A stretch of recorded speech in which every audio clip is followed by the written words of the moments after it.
Victoria Ashworth, 35 years old, CEO worth $500 million, thought money could buy everything, including the humiliation of a 16-year-old boy, son of her company's night caretaker. During a crucial meeting with Japanese investors, she issued a cruel challenge. "I'll give you my entire fortune if you can translate this contract from Japanese." She laughed along with her fellow executives, expecting to see poor Oliver trembling with shame. But what happened in the following minutes changed both their lives forever. Oliver didn't just perfectly translate every word of the $50 million contract, but revealed a secret that destroyed Victoria's empire and forced her to discover what it truly meant to be poor. The 50th floor of Ashworth Tower dominated London like a throne of glass and steel. Victoria Ashworth sat behind her black crystal desk, blonde hair perfectly styled, wearing a white suit that cost as much as a worker's annual salary. Her blue eyes gleamed with that coldness that had made her famous as the most ruthless CEO in the country. She had inherited the Ashworth Industries empire from her father at 28 and tripled its value to $500 million in 7 years. But success had hardened her character and convinced her that money could buy everything, including people's dignity. That Monday morning, she was expecting a Japanese delegation to sign a £50 million contract. It was the most important deal of the year, one that would cement her position as Britain's most powerful businesswoman. That's when she noticed the boy, Oliver Thompson, 16 years old, son of William the night caretaker, had entered with a stack of documents. He wore worn jeans and a faded gray hoodie, his trainers scuffed. The contrast with the sterile elegance of the office was shocking. Victoria looked at him with the contempt she reserved for all those she considered inferior. This boy represented everything she despised: poverty, lack of class, social insignificance. She ordered him to put down the documents and disappear, adding that this wasn't a youth center. Oliver blushed, but obeyed. He was about to leave when Victoria had a cruel idea. Since the Japanese would be arriving soon, perhaps he could make himself useful by serving tea. The boy stammered that he didn't know how and that he needed to get to school. Victoria laughed bitterly. School? What did he want to study? Like his father, he'd be a caretaker all his life. Money wasn't studied in books. It was inherited or stolen. At that moment, the 4 executives from Ashworth Industries entered, all wealthy, all unscrupulous, all ready to laugh at their CEO's cruelties. Victoria announced that Oliver would accompany them to the meeting. She wanted the guests to see what sort of staff they had. The conference room was a masterpiece of modern design. The 3 Japanese executives were already seated, immaculate in their dark suits. Victoria introduced Oliver as the caretaker's son and explained ironically that they believed in the importance of all social levels. The boy represented his family's professional future, a tradition passed from father to son. The British executives laughed quietly whilst Oliver felt blood rushing to his cheeks. The Japanese remained impassive, observing the scene with professional curiosity. Then Mr. Yamamoto began speaking in his language, pointing to some documents. The Ashworth Industries interpreter translated that there was a problem with Clause 15 of the contract. A change was needed before signing. But when the Japanese began using more complex technical terms, the interpreter admitted he couldn't understand properly. Victoria felt a chill of panic. £50 million were evaporating due to a translation problem. Her executives looked at her with growing concern, waiting for a solution she didn't have. It was in this moment of absolute tension that the cruelest and most stupid idea of her life was born. With a malicious smile, she turned to Oliver, who had remained standing in the corner like a mute witness to his humiliation.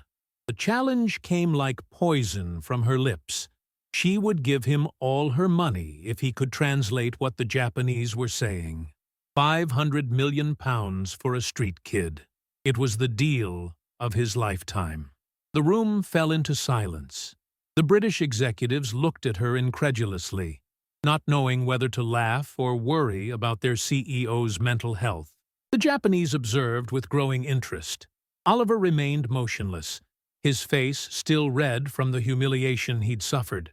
Victoria had just issued a challenge she believed impossible to win, a way to humiliate him definitively in front of everyone. But what she didn't know was that Oliver Thompson was hiding a secret that would destroy her arrogance forever. The silence in the conference room was so thick you could cut it with a knife. Oliver looked Victoria in the eyes and saw all the cruelty this woman had accumulated through years of uncontested power. She thought she had cornered him, turned him into a circus animal for her executive's entertainment. Victoria insisted with a contemptuous smile. £500 million for a street kid. The deal of his lifetime. The executives laughed nervously, whilst she expected to see the future caretaker trembling with shame. But Oliver took a deep breath. This woman had humiliated him, his family, his social status. She had treated him like an object, a joke to show foreign investors. What Victoria didn't know was that Oliver had spent the last 3 years studying languages with an obsession no one understood. Not out of hobby or passion, but because he had an impossible dream for a caretaker's son, to become an international interpreter.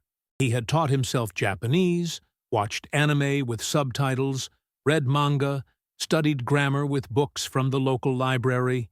He had sacrificed every free moment, every pound of pocket money, every hour of sleep to pursue a dream everyone considered unreachable. Oliver accepted the challenge with a firm voice. Victoria clapped in amusement, eager to hear what her little genius had to say. The boy approached the table and listened carefully whilst Mr. Yamamoto continued speaking with his colleagues. Then he turned to Victoria with a calmness that surprised her. He explained that Clause 15 contained an error in the definition of shared currency risk. In the Japanese text, it read, Kyoyu kawase risuku, but according to their interpretation, it should be bunkatsu kawase risuku, meaning the risk should be divided, not simply shared. The room exploded into even deeper silence. The official interpreter looked at Oliver with wide eyes. Victoria felt something freeze in her chest. Oliver turned to the Japanese and began speaking in their language with perfect accent, a fluency that left everyone speechless. He spoke for 2 full minutes, explaining the legal difference between the 2 interpretations and proposing a solution that protected both parties. Mr. Yamamoto nodded with growing respect and then replied in Japanese. Oliver immediately translated. The interpretation was correct, and they were impressed by the precision. It was rare to find someone in Britain who understood the legal nuances of commercial Japanese so well. Victoria had gone pale. Her executives looked at her with expressions ranging from amazement to panic. The boy they had humiliated had just saved a £50 million contract that was about to fail. But Oliver wasn't finished. There was something else he had to say. Whilst speaking with Mr. Yamamoto, he had noticed something interesting. The Japanese had conducted thorough research on Ashworth Industries before coming. Oliver took one of the Japanese documents that no one had yet looked at. It wasn't the contract, but a private investigation report on the company. He began reading in Japanese, then translated, According to their research, Ashworth Industries had falsified the accounts for the past 3 years. The £500 million company value was actually £120 million of debt. The company was technically bankrupt. Blood drained from Victoria's face. The executives looked at each other with the terror of those who understand the house of cards is collapsing. Oliver continued imperturbably. The Japanese hadn't come to invest, but to make a bargain takeover offer. They wanted to buy the company for a few million because they knew she was desperate. Mr. Yamamoto said something in Japanese with a serious tone. Oliver translated. Now that she knew they were aware of their research, the deal was off. They were leaving. The 3 Japanese stood up, gathered the documents, and left without a word. Victoria remained paralyzed by understanding what had just happened. Oliver looked at her from his 16-year-old height, and for the first time in his life, he was the one with power. As for her promise to give him all her money if he translated correctly, he had translated everything, and apparently all her money was worth less than nothing. Victoria Ashworth, the cruel queen of the British industrial empire, looked at the caretaker's son, who had just destroyed her world with a simple translation. Her life of privilege had just come to an end. The following days were a nightmare for Victoria Ashworth. News that Ashworth Industries was bankrupt spread like wildfire through London. Within 48 hours, all banks had blocked credit, all suppliers had stopped deliveries, all clients had cancelled orders. Victoria sat in her 50th floor office with liquidation documents scattered across her desk, seizure orders, summons, redundancy letters for hundreds of employees. William Thompson knocked timidly. He wanted to inquire about his job. Victoria explained in a flat voice that the company was closing. Enjoying the story? Give it a little like and don't forget to subscribe. Now then, let's carry on. Everyone would lose their work. William said that Oliver was proud to have helped her company. Victoria laughed bitterly. His son had destroyed everything. Oliver entered with the same gray hoodie, but with a completely different facial expression. There was no more shyness, but the confidence of someone who had discovered his own worth. He explained that the Japanese already had information about the falsified accounts. They had come to buy the company at rock-bottom prices. If she hadn't humiliated him, they would have bought for a few million. She would have lost everything, but avoided prison. Falsifying accounts was a crime. The Japanese had passed everything to HMRC. Oliver placed his CV in front of her, written in 4 languages. He had received offers from 3 London companies as a junior interpreter. Whilst she thought money was everything, he had invested in the future. He had studied every night for 3 years, learned 4 languages. He was born poor and had decided he wouldn't stay that way. The sound of the lift announced the arrival of HMRC. The officers entered whilst Oliver and William left. Victoria watched them go. A poor man who had raised an extraordinary son, and a boy who had transformed humiliation into strength.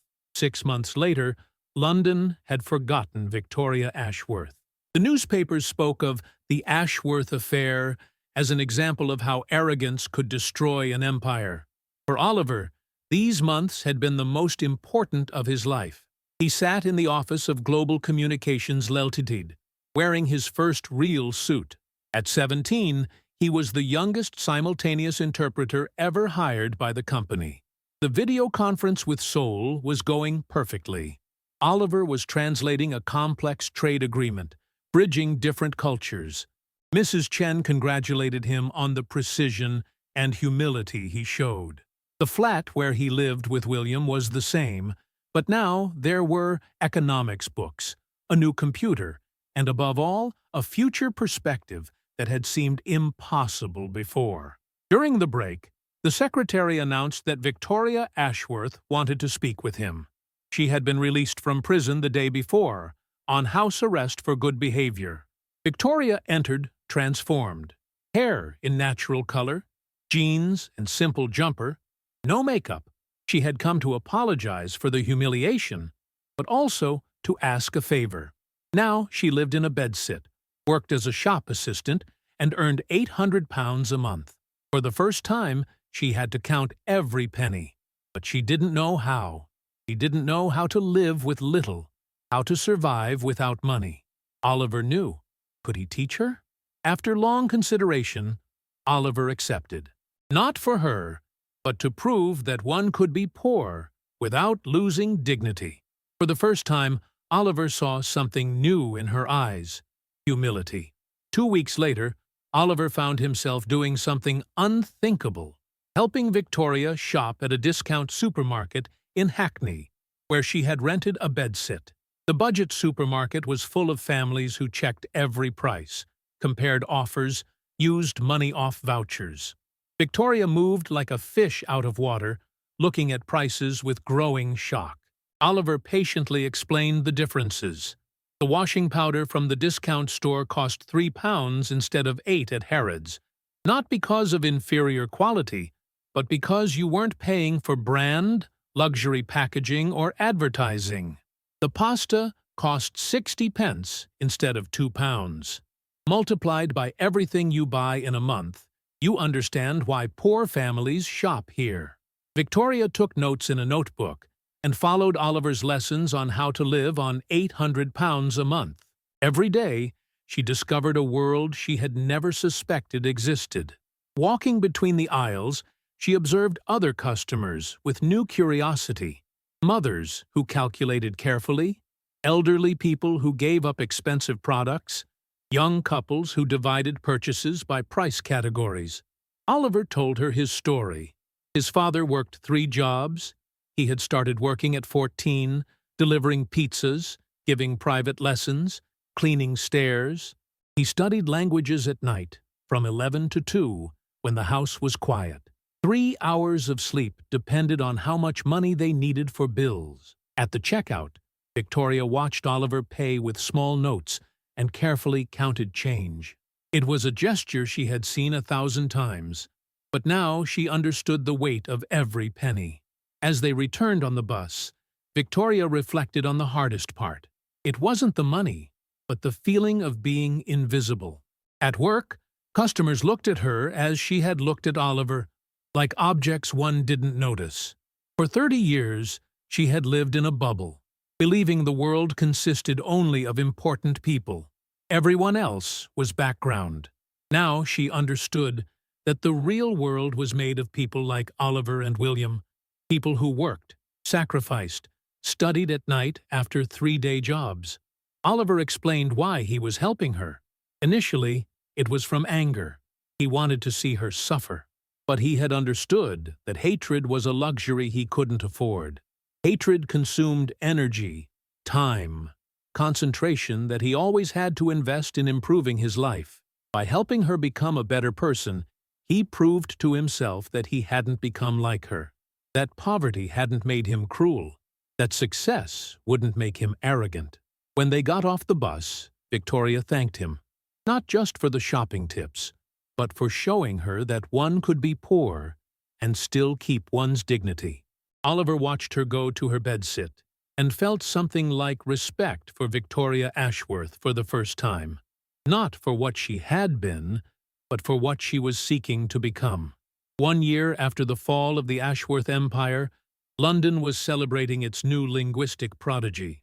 Oliver Thompson, 18 years old, had become the youngest simultaneous interpreter ever accredited by the European Union.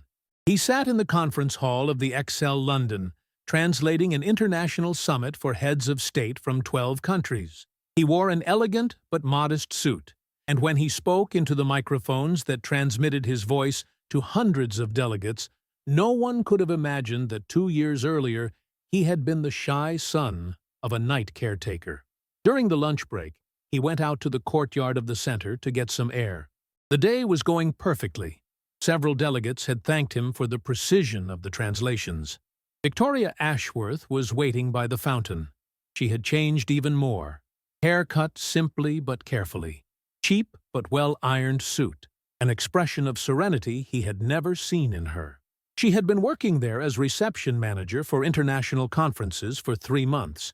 A former customer from the shop where she had worked, the director of the conference center, had noticed that she spoke good English with foreign tourists. Knowing her experience in international business, he had offered her the position. She didn't earn much more than before, but it was work she enjoyed. Above all, it allowed her to be useful without having to crush anyone. They sat on the bench by the fountain. It was a spring day, the courtyard full of delegates chatting in different languages. Victoria had heard about his latest translations. The newspapers spoke of him as Europe's most promising linguistic phenomenon. Oliver blushed slightly, always humble, as poverty had taught him. There was something she had to tell him. After her fall, she had discovered a document from her father, the will, hidden in a safe she had had to empty to pay creditors. Her father had foreseen what would happen. He knew she wasn't fit to run the company, that her arrogance would destroy it. He had created a secret fund, £10 million safely invested, separate from the company, intended for employees' pension funds if the company went bankrupt through her fault. The money still existed, untouchable by creditors, because it was intended for the workers. According to the will, it was to be distributed to those who had lost their jobs and those who had contributed to protecting the company from fraud. Oliver had revealed the accounting fraud. Without him, the employees would have also lost their rights. £1 million was his. Oliver remained motionless, unable to comprehend the sum. £1 million, more money than he had ever seen. He couldn't accept it. He hadn't earned it. He had only translated what the Japanese said. He didn't even know he was revealing fraud. Victoria smiled. That's exactly why he deserved it. He had never acted from self-interest, had always done what was right, even if it cost him humiliation.